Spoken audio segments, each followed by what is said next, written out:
नमस्कार माई की गूंज के सभी साथियों को। आज हमारे साथ में एक ऐसी शख्सियत बैठी है जिससे हम आपको मुलाकात करवाएंगे। नगर की होनहार प्रतिभा के रूप में उभर के आए हैं अंशुल जैन, जो कि पेटलावत के निवासी हैं और अभी हाल ही में उनका सिलेक्शन एसएससी के लिए हुआ है। फ़िलहाल उनकी जॉब डीओपीटी में स्टेनो के रूप में लगी है और काफ़ी मेहनती छात्र रहे हैं अपने छात्र जीवन में और उनके पिता ने भी काफ़ी संघर्ष करके उनको शिक्षा दी है। उनसे हम पूरी चर्चा करेंगे और उनसे जानेंगे कि किस प्रकार उन्होंने इस सफलता के शिखर को हासिल किया और क्या उनकी सोच है आगे, कितना वो अपने परिवार का, समाज का, अपने देश का, अपने क्षेत्र का नाम रोशन करना चाहते हैं।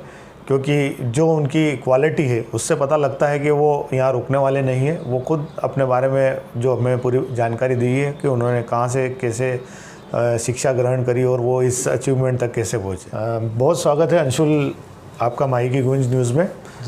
सबसे पहले आपसे ये जानना चाहेंगे, सबसे पहले आप अपना परिचय दें हमारे माई की गूंज के व्यूवर्स को और आपकी शिक्षा के बारे में बताएं कि कैसे आपने शिक्षा ग्रहण की, बताएं आप।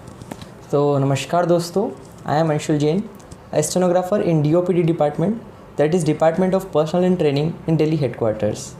इस विभाग का कार्य है कि यूपीएससी और एसएससी से सिलेक्टेड कैंडिडेट्स का आगे ट्रेनिंग, प्रमोशन, साथ ही साथ ट्रांसफ़र और इन लोगों के द्वारा किसी भी तरह की कोई गतिविधियाँ जो कि इलीगल हों उनको चेक करना।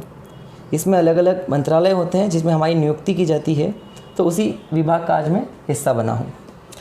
कहाँ से आपकी शिक्षा की शुरुआत हुई? चूँकि आप पेटला ग्रामीण क्षेत्र जो है झाबुआ जिला ट्राइबल इलाका है, काफ़ी संघर्ष वाला क्षेत्र है। यहाँ पर शिक्षा में इतने स्कोप्स नहीं है।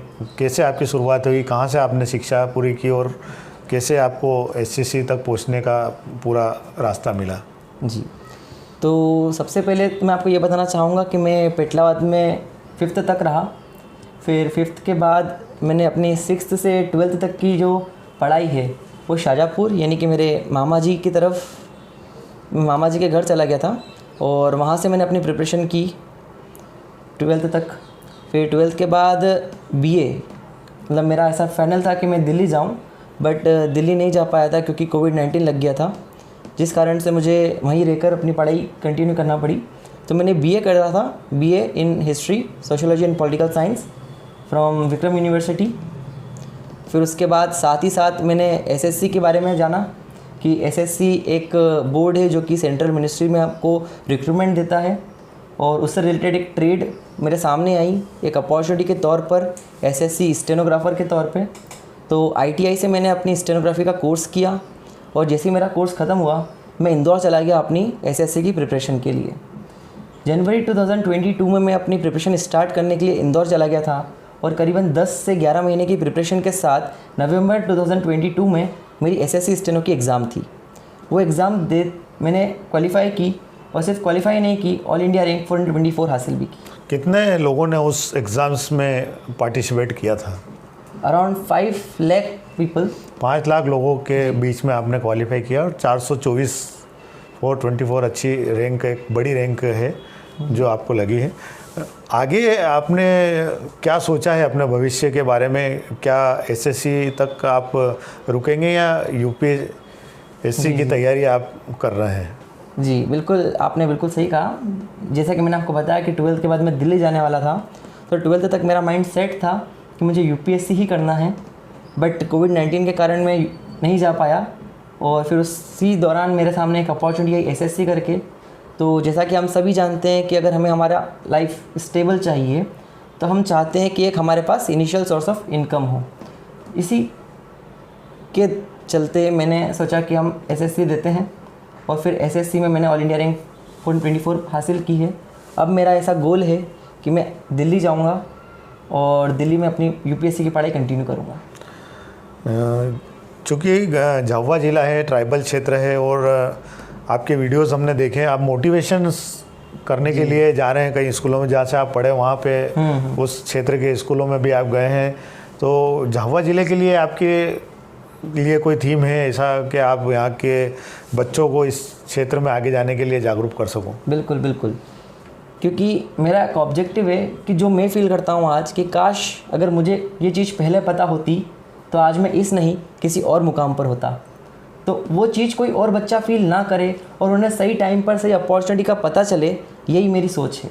और इसके लिए मैं उन्हें जितना जागरूक कर सकता हूँ, जितने सेशंस कंडक्ट कर सकता हूँ और जितनी उनकी मदद कर सकता हूँ, वो सभी मेरी ओर से की जा रही है। जितने भी ITI कॉलेजेस हैं, जितने भी स्कूल्स हैं जो कि हमारे परिचय में हैं, जो मेरे परिचित थे, उन सभी में मैंने जाकर इस SSC के द्वारा कंडक्ट की जाने वाली सभी एग्ज़ाम्स के बारे में बताया है। साथ ही साथ जो अच्छी अपॉर्चुनिटी है उसके बारे में भी बताया गया है। छात्र एक स्टूडेंट अंशुल कासवा से जो सफ़र शुरू हुआ वो SSC स्टेनो तक जा पहुंचा। जब ये पद मिला आपको, जब आपकी जॉब लगी, तो आपकी जो लाइफ है उसमें कुछ चेंजेस आया? किस तरीके से देख रहे हैं आप उस लाइफ को? कैसा आप महसूस करते हैं जब आप लोगों के बीच में स्टूडेंट नहीं बल्कि एक मोटिवेटर और एक प्रेजेंटेटर के रूप में आप जाते हैं कि यार आपसे लोग सीखने लगते हैं, जहाँ आप पहले सीखते थे अब आपसे लोग सीखते हैं। कैसा लगता है अब आपको? जी, ये काफ़ी गर्व की बात है और सबसे अच्छी जो बात है मेरे लिए वो ये है कि मेरे पिता आज मुझे इतना सम्मान देते हैं, साथ ही साथ वो अपना नाम यानी कि अपने आप को संबोधन मेरे नाम से करते हैं। यानी कि अगर आप कहीं भी मैं स्पीच देने जा रहा हूँ, वो मेरे साथ चल रहे हैं, तो वो अपने इंट्रोडक्शन में ये कहते हैं कि मैं अंशुल जैन का पिता हूँ, मैं अंशुल जैन का पिता हूँ। तो ये मेरे लिए सबसे बड़ी गौरव की बात है। साथ ही साथ मेरे फैमिली ने मुझे बहुत सपोर्ट किया हर चीज़ में। कभी उन्होंने मना नहीं किया कि आप किसी चीज़ में रुको। वो हमेशा कहते थे कि हमेशा आगे बढ़ते रहो, हम तुम्हारे साथ हैं, तुम्हारे जो डिसीजंस हैं तुम लो, कुछ हेल्प चाहिए तो हम हमेशा अवेलेबल हैं। और साथ ही साथ मेरे टीचर्स का योगदान रहा मेरी प्रिपरेशन में बहुत। उन्होंने खूब योगदान दिया है, हर पड़ाव पर, हर फैसले में उन्होंने मेरी मदद की है। साथ ही साथ मैं अपने मामा जी के यहाँ पे रहा, तो उन लोगों का भी काफ़ी सपोर्ट था। पढ़ाई में हमेशा मुझे आगे रखा, यहाँ तक कि हर एक्टिविटी में, किसी भी एक्टिविटी में अगर मुझे कुछ भी ज़रूरत होती थी तो मुझे हमेशा आगे करते थे। क्योंकि आप दिल्ली में रहते हो, दिल्ली में रहोगे और काफ़ी आना जाना दूरी है, और इस हिसाब से आप बच्चों को प्रिपेयर नहीं कर पाओगे, आप अपने बारे में या उस SSC की शिक्षा के बारे में बता नहीं पाओगे। तो उसके लिए आपने कोई व्यवस्था की है जिससे कि आप वहाँ बैठकर लोगों से बात कर सके, उनको बता सके, इस बारे में जानकारी दे सके? जी, लोगों से जुड़ने के लिए अभी मैंने एक YouTube चैनल भी स्टार्ट किया है। यानी कि अगर कोई भी स्टूडेंट जो SSC के बारे में जानना चाहता है, जो उस ट्रेड में घुसना चाहता है और उस एग्ज़ाम के बारे में सभी चीज़ें जानना चाहता है, अगर उसे इन्फॉर्मेशन नहीं अवेलेबल है तो मैं अपने चैनल पर उसको सारी इन्फॉर्मेशन अवेलेबल करवाऊँगा। साथ ही साथ मैंने अभी ITI से टाइप्स भी किया है, जो कि मेरे चैनल पर आगे जाकर स्किल टेस्ट की प्रिपरेशन कराएंगे। यानी कि अभी तक ऐसा कोई भी चैनल नहीं है जो SSC के लिए CBT यानी कि कंप्यूटर बेस्ड टेस्ट और स्किल टेस्ट दोनों की प्रिपरेशन करवाता हो। तो मेरे चैनल पर स्टूडेंट्स को सभी चीज़ें अवेलेबल होंगी। तो अगर कोई भी बच्चा YouTube पर जाकर अंशुल जैन SSC लिख देता है तो उसे मेरा चैनल ज़रूर मिल जाएगा। ये थे हमारे साथ में अंशुल कासवा, जो कि एक सामान्य परिवार, जैन परिवार से बिलोंग करते हैं, पेटलावद के।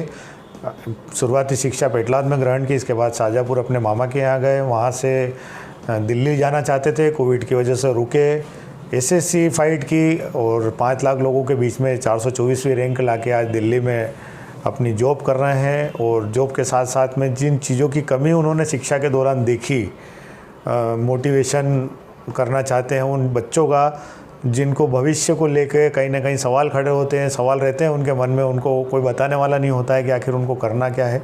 उन बच्चों को ये जागरूक भी करना चाहते हैं। साथ ही UPSC की तैयारी भी अब वो जारी रखेंगे और कहीं ना कहीं आगे जाकर इस ज़िले का, इस प्रदेश का नाम रोशन करेंगे। आप सभी के साथ में मैं राकेश गहलोत, माही की गूंज के लिए धन्यवाद।